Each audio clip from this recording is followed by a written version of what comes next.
Vous êtes là dans votre émission Au Centre.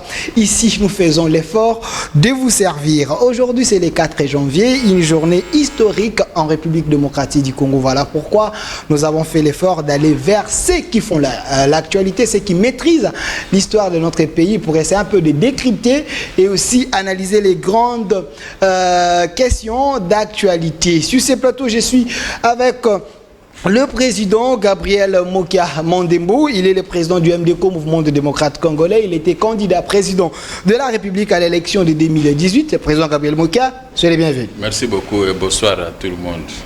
Voilà. Également de l'autre côté, je suis avec le doyen, le professeur Kalele, la pièce maîtresse de la Mouka, la tête pensante de la Mouka. Il est là avec nous, professeur Kalele. Soyez les bienvenus. Merci beaucoup. Voilà, également à côté de vous, nous avons le doyen, Monsieur Norbert Yamba, cadre de l'UDPS, panafricaniste. Il est là avec nous, le doyen Yamba, soyez le bienvenu. Merci pour l'invitation. Voilà, je préfère commencer avec le président Gabriel Mokia. Président Gabriel Mokia, c'est vrai, nous allons décrypter les grandes lignes d'actualité, mais quand même aujourd'hui, les 4 janvier, est-ce que cette journée vous rappelle quelque chose? Oui. Je suis né en 1954, le 4 janvier 1959. Je pouvais ne pas avoir tous ces événements avec moi, mais j'étais trop petit. Mais cela me rappelle qu'on se libère par une lutte. Il faut avoir une conviction pour atteindre un but. Nos vieux de 1959, ils avaient compris qu'ils étaient malmenés, menacés par les Belges. L'économie était reposée entre les mains de la Belgique. La plus grande dictature féroce qui a fait tuer des milliers, 10 millions de Congolaises et Congolais avaient péri pour le travail de caoutchouc, de cacao, de ceci, des chemins de fer. Les Congolais ont compris qu'on a affaire à des occupants. Et il faut maintenant chercher un moyen comment s'en débarrasser. Bon, les gens n'avaient pas... on n'avait pas beaucoup des hommes politiques, des intellectuels congolais, parce que les Belges mettaient des crocs à jambes pour qu'on ne puisse pas avoir autant d'intellectuels pendant leur époque. Mais l'épée qu'on avait, ils ont fait des propagandes. On avait Lumumba, on avait Kassavuvu, on avait tant d'autres. Et profitant d'un match de foot, comme il y avait un problème au fond du cœur des Congolais, les bateaux, il faut pas qu'il.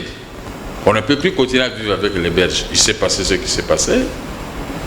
Ils se sont révoltés, il y en a un qui était mort. Et les Belges avaient décidé qu'on puisse nous octroyer l'indépendance. Donc ces sacrifiés-là, on doit avoir leur monument. Déjà de 1950, on doit avoir des monuments que nous voyons aujourd'hui, des gens qui ont amené des rébellions, qui ont tué, et maintenant on est à tête de les honorer comme ça me fait mal au cœur. Vous fêtes allusion à Laurent Désiré Kabila? Je ne fais pas allusion à quelqu'un d'autre, c'est toi qui cites, et j'ai dit seulement, j'ai mal au cœur. Voilà. Alors, ces gens, ils nous ont amené l'indépendance économique et politique. Alors, on va analyser où sommes-nous avec ces... Voilà, nous allons y arriver. Professeur Kalele, ça tombe bien, vous êtes professeur d'université. Est-ce que nos martyrs, aujourd'hui, dans leur tombe, là où ils se retrouvent, est-ce qu'ils ne sont pas en train de se retourner, dire qu'on a payé les plus grands prix, alors les Congos ne semblent pas décoller? Bon, d'abord, meilleurs vœux de nouvel an à tous les compatriotes. Nous sommes au mois de janvier et c'est la première fois que j'ai fait une émission. Merci de nous avoir honorés. De présenter les vœux aux compatriotes. 2. Le 4 janvier, c'est une journée fériée légale. On appelle la journée des martyrs de l'indépendance. Effectivement, sur le continent africain, le vent de la libération soufflait un peu partout. Et il est venu aussi au Congo les Congolais aspiraient à l'indépendance. Ce jour-là, il était programmé un meeting de la BACO à Kinshasa. L'Alliance de Bas-Congo. Ce meeting avait été décommandé en dernière minute. L'arrangement était pris entre le colon et Kassavoubou, le leader de la BACO. Mais on n'a pas donné l'information à la population. Du stade, la population se rendait au lieu du meeting. Mais elle va apprendre que le meeting a été annulé. Psychologiquement, et le match et la fièvre de l'indépendance ont fait monter la tension. Les gens ont réagi s'en prenant à des colons qui avaient décommandé le meeting.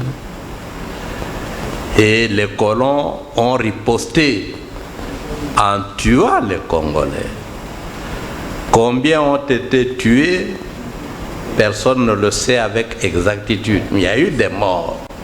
Voilà pourquoi on parle des martyrs de l'indépendance. Et comme vient de le dire monsieur mon beau-fils, le président Mokia, les gens n'ont pas obtenu l'indépendance comme cadeau. Ils ont lutté. Ils ont arraché cette indépendance. Au prix du sang. Au prix des morts d'hommes. Et ce n'était pas la première fois. Il y a eu beaucoup de morts de Congolais qui protestaient.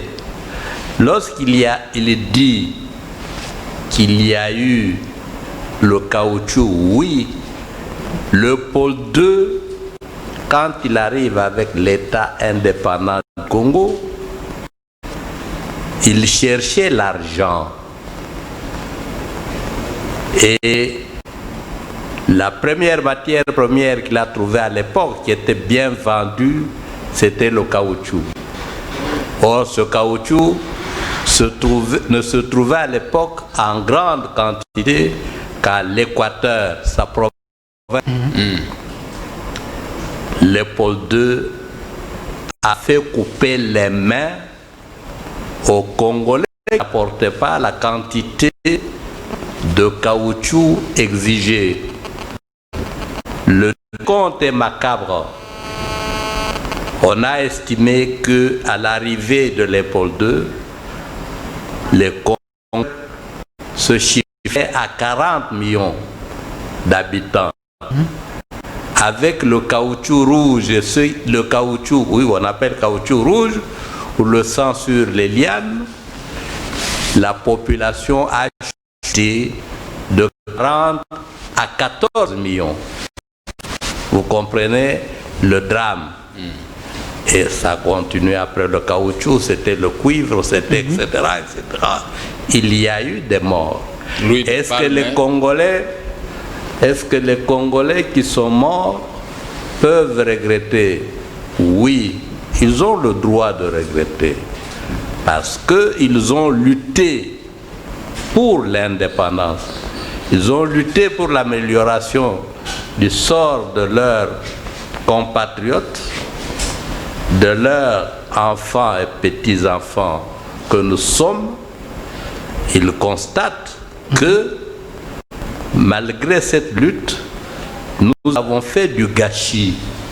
Nous, les successeurs, l'indépendance qu'ils nous ont arrachée, nous ne l'avons pas confirmée. Voilà, merci. Professeur Kalele, je vais revenir vers vous. Monsieur Norbert Yambamba, qu'est-ce qui a fait qu'aujourd'hui, en écoutant professeur Kalele, que c'est du gâchis, est-ce que l'homme congolais n'est pas capable de valoriser son indépendance? Est-ce que réellement on est indépendant sur le plan économique, sur tous les plans?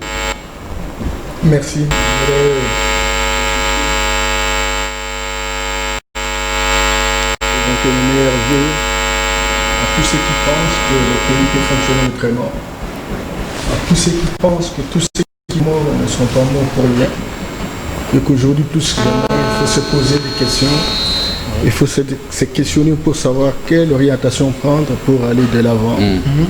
La question que vous posez, elle est très pertinente. Je ne reviens pas sur la littérature ou l'historique de la situation. Les deux intervenants l'ont si bien présenté.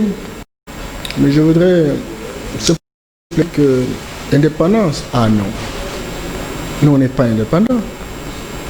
Nous sommes jusqu'aujourd'hui prisonniers. Ah mais c'est grave, monsieur Yamba Yamba.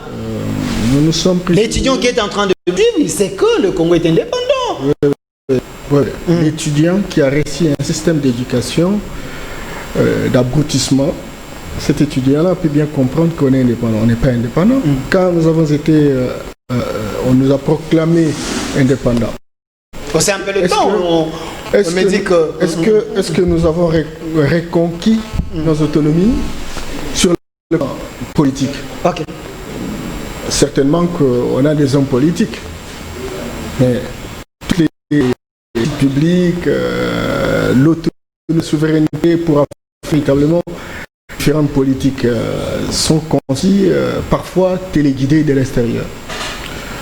Sur le plan économique, nous n'avons pas de structures basiques qui permettent véritablement d'affirmer notre autonomie.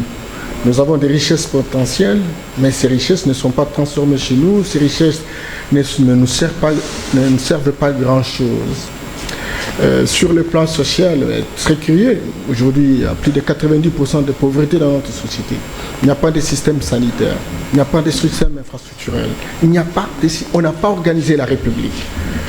Et sur le plan spirituel. Donc la République démocratique du Congo n'est pas organisée. Mais nous avons les institutions en place, monsieur Yamba Yamba. Nous avons des institutions et des institutions doivent répondre aux préoccupations des citoyens. Vous avez ce qu'on est en train d'assister. Vous avez d'une part le gouvernement, vous avez l'Assemblée nationale, etc.